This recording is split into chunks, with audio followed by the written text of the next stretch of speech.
Finally get it. Hi, Will, how are you? Good to see you. Long time. Will, hi. How are you? Pretty well, and you? Okay. Long day?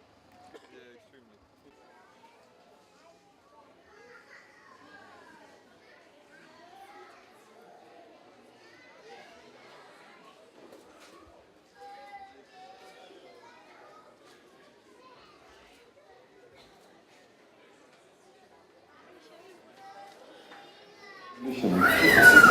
But it gives me much pleasure to be here.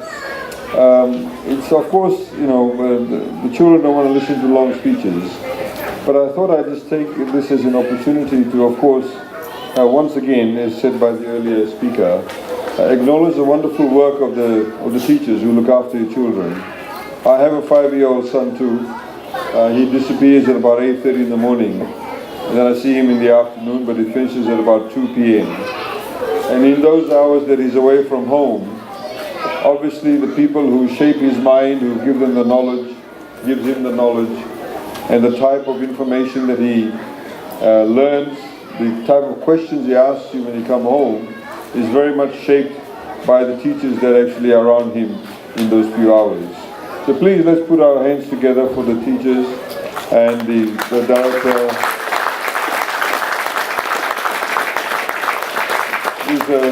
I have problems handling 2 children. They obviously handle 75 of them all at once. So I have great admiration for the patience that they do have.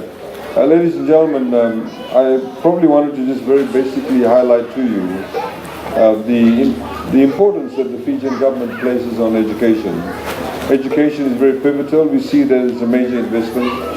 As you know, that about 2 or 3 years ago we announced the fact that from now on, primary schools and high schools will become completely free. And of course, from this year's budget, we've said that the early childhood education grant will increase also significantly compared to what it was. And in tertiary education too, we are now providing funding for those people who want to go to university, do not necessarily get a scholarship, but have the ability to get a place but may not be able to afford to pay their fees. I think it's very, very important for all parents to understand that there are many children in Fiji, for example, who, for them, education in fact was a dream. We've heard so many stories throughout Fiji where people have said to us that, I was the ducks in my school, or I was coming first in school, but I had to drop out because my parents could not pay the fees. In fact, I was just talking to somebody fairly senior, and they said every time they went to school, they used to, in fact, hide from the head teacher because they had not paid the fees, and they would be asked to pay the fees. This is one of the realities that existed previously, and this is what we want to overcome, and indeed we have overcome. So whether a person lives in Lau, a person lives in Yasawa, or Kandavu, Vanuatu, or in the hinterlands of Viti Levu itself, we want to make sure that everybody gets access to education. And it is very critical also that your school, through the director, also is able to interact with other kindergartens, other preschools in the area. Of course, some preschools and some kindergartens are a lot more privileged than others.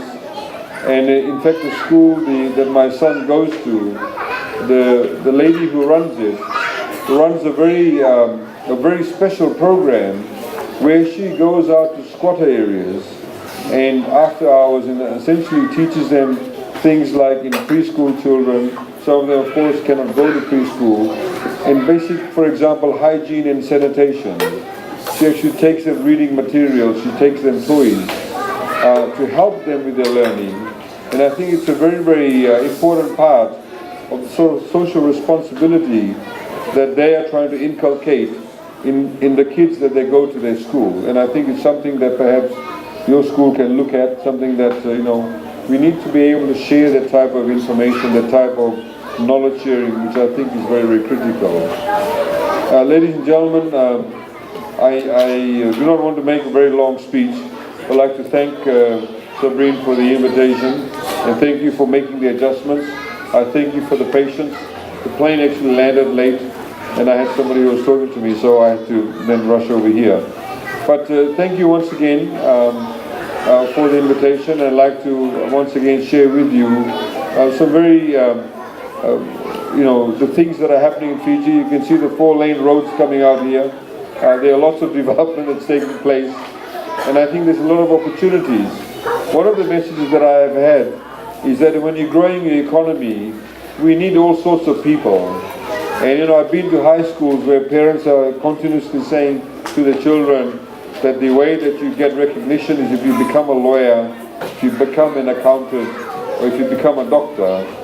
But there are many other professions that our children actually can pursue and should pursue if they have the passion for that. So a person, if they want to become a fantastic motor mechanic, you should allow them to do that. If a person wants to become a marine scientist, a land surveyor, a town planner, we as parents must allow them to pursue that. If they want to get into arts and literature and visual art, all of that we need to encourage, because all these professions are just listed. We have a huge shortage of that in Fiji. And I've met so many people, both in my profession and other professions, who actually have come to those professions not because they have a passion for it, but because they've been told that they need to do it by their families. So there's one message I have for the parents. Please let your children, let them pursue their dreams, let them pursue as to exactly what they want to do and the profession that they want to pursue. So thank you very much, and I wish you all a fantastic Christmas and a wonderful New Year. Thank you.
Children, please to remain standing on the stage.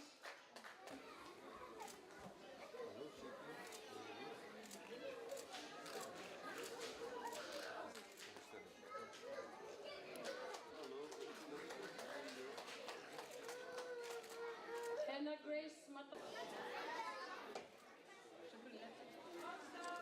Can I have the rest of the students to come and stand in front to sing a farewell song to our preschoolers?